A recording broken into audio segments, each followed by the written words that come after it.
You know, if like 2 parameters end up blowing up, you're not going to end up going deep into like the code path, and you might not be able to explore all various paths through the application.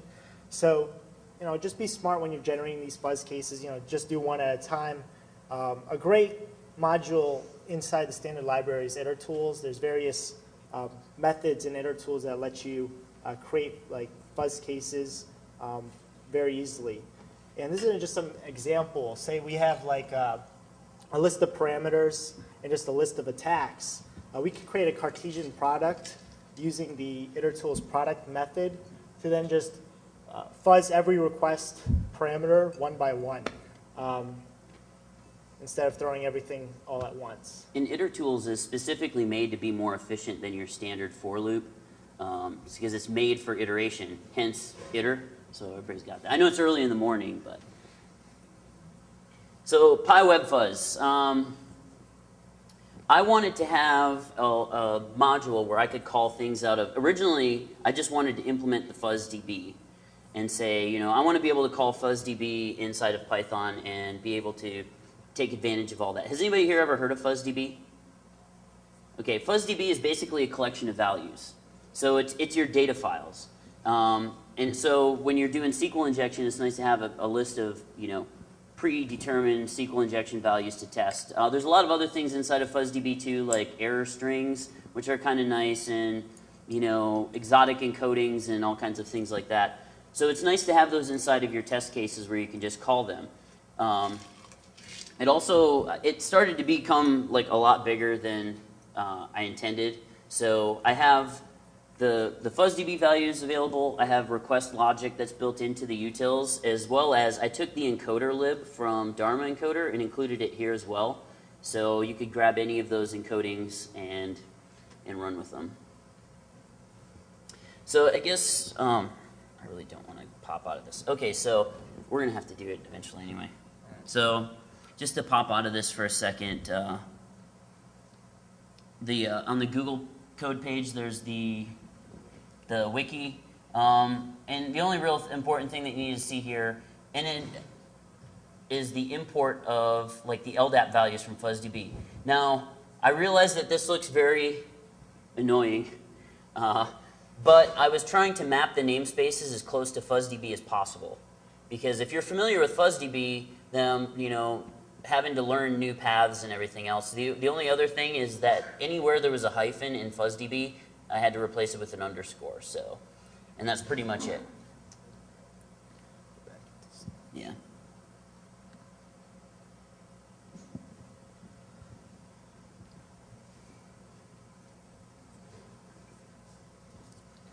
So another place where you're going to need to write your own tools is where you have complex sequenced operations or state issues. Your vulnerability scanner might not understand how the web page is being laid out. I've seen instances where every single time the page is laid out, you'd have your menu options up there, and underneath those menu options, there's a different random value associated with them every single time the page is laid out. Every single vulnerability scanner, every single tool is going to choke on that, because many of them work by replaying attacks, even if they're updating cookie data and everything else. So home is not the same location every single time you click on it. In that case, you have to maintain your own state, you have to call the content, and when you start building your own tools, you start to take for granted some of the things that other tools or even a browser does for you, such as, you know, appending the referrer onto the request. You know, those are the kinds of things you need to think of when you're building tools from scratch. And of course, if all else fails, you can resort to regular expressions, which then you got 2 problems. So sometimes, you know, it's easier to have the browser do work for you. And there's a couple different browser automation frameworks. Has anybody here ever heard of Selenium? Oh, wow, quite a bit. Okay, cool. Has anybody here ever heard of Windmill? 2 people, I'm actually surprised. So Windmill is basically the Selenium idea with like Firebug Lite and everything built into it, but it's written in Python, which at first I thought was kind of cool until I started using it, and then I didn't like it anymore. I just had some problems with it, and I ended up just going back to Selenium. So one of the things you can do with Selenium is walk the browser through a particular case or problem. And the IDE will record all the actions for you in your associated programming language, and you can just copy and paste that data into your IDE and make changes as necessary, and then rerun that test case. And Selenium will launch the browser, it'll walk it through everything, and it'll send all your test cases. So there's a couple of different components to Selenium. There's the server, which is basically written in Java, that sits there, listens for the request to come in, and basically runs and launches the browser. The remote control, which is your Python interface, so it'd be selenium.py when you download the code. And then the browser plugin, it's a Firefox plugin. So next slide. It kind of looks like this, and we're actually going to do a demo. So and I hope it's okay to see. But as you can see, you can see Tom Selleck there sporting his mustache. So as you can see, we have a bank website opened up here, and as you can see the Python code on the side. I'll just do the demo. And I'm going to hope that that this is easy enough to see for you.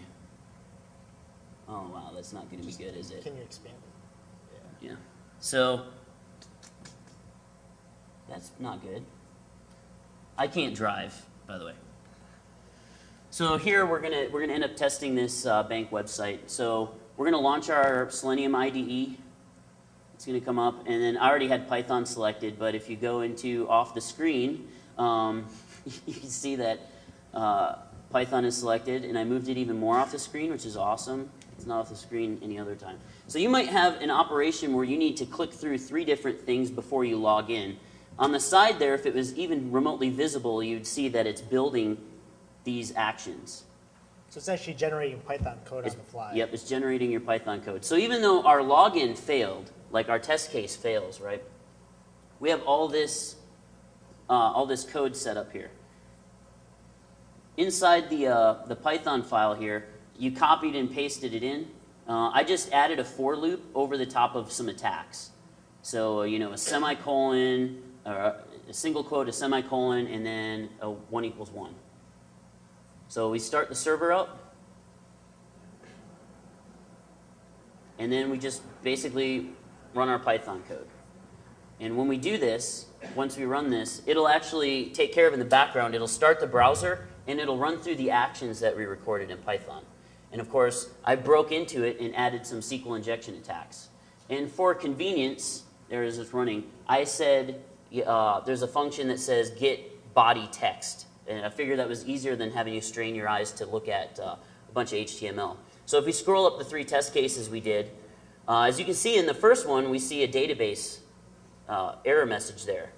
So that's probably not good. The second one looks kind of like the normal website that failed. However, the third one says view account summary. So that's like win. And that did not take any time to do that. So if this bank was a difficult case where we had to click through and take all these actions, it's much faster than clicking through all of them and then adding the data yourself. So this can be very useful. And of course, this didn't even hit the tip of the iceberg with what Selenium can do, obviously, since you guys are familiar with it. How many people knew that you could do this with Python and Selenium? Okay, a few people. Good.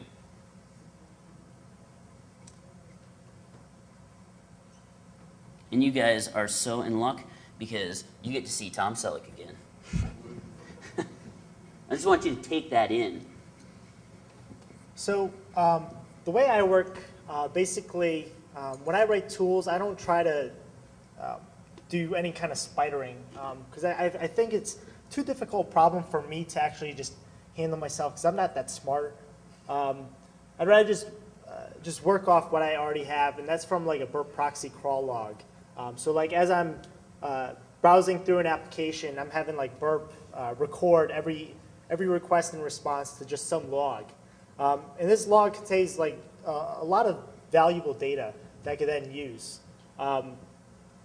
So I wrote this API basically, I call it the GDS burp API. Basically I go through and parse an entire burp crawl log, or you could parse a spider log or any kind of log that burp generated, and parse every request and response into a single object. And that each burp object contains the properties of the request and the response, as well as some other metadata that burp recorded. This is just a printout of various values inside like a burp object. A couple things to note, there's like an index property. If you have like burp open, if you look into the history, that index in the burp object is going to match to the number, the index number in your burp history session. You have full access to like the request body, the request headers, request method, response body, and things like that. So why I wrote this was because like using web scanners, Ben Nagy told this the other day about fuzzers. Everyone writes their own fuzzers because everybody else's fuzzer sucks, right? You know, that's why I write my own scanners, because I don't work the way some other people work. So these web scanners, from my opinion, never provide enough context to the requests and the responses that I want. They try to do too much for me, but not as much as I want them to. So basically, we could take this API and just build our own smart fuzzers or scanners on top of it. So what can we do with the API?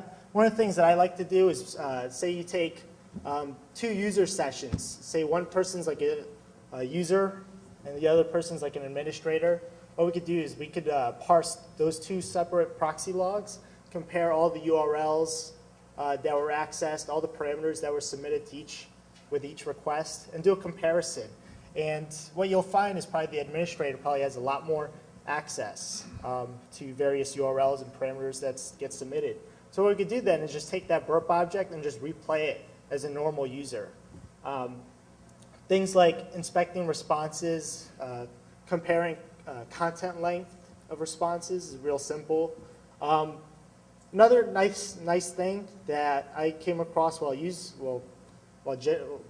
writing this API is basically I can pull out from my parsed list of requests and responses individual requests to replay. So say you have some cart checkout operation that may take 5, 6, 7 requests. I could pick those out and replay them in order and fuzz them along the way, submit requests out of order and see what happens. So it's a lot, I think it's pretty powerful. Also login too, like a login sequence. Yeah, so like a login sequence as well is perfect. And just replaying a request with HTTP lib 2 is as simple as these literally like 3 lines of code. So another nice thing is inside the Python standard library, there's a module called Difflib. What we could do is we can now compare, we can output a diff comparison of 2 responses and easily identify the differences in the HTML so we could visually see what has changed in a response. So I got a demo for this, just showing it off. So we're going to assume the same problem is happening, so I'll drive. Do you want to zoom out? Yeah. Like, zoom out in the video. I can't zoom out anymore. No, I mean zoom out, not zoom in. I can't zoom out anymore. It's on the screen. Can you right click? So, you know what? You're just doing this page anyways. No, I'm not. It's the other side. Oh, it's the other side you want. Yeah, so basically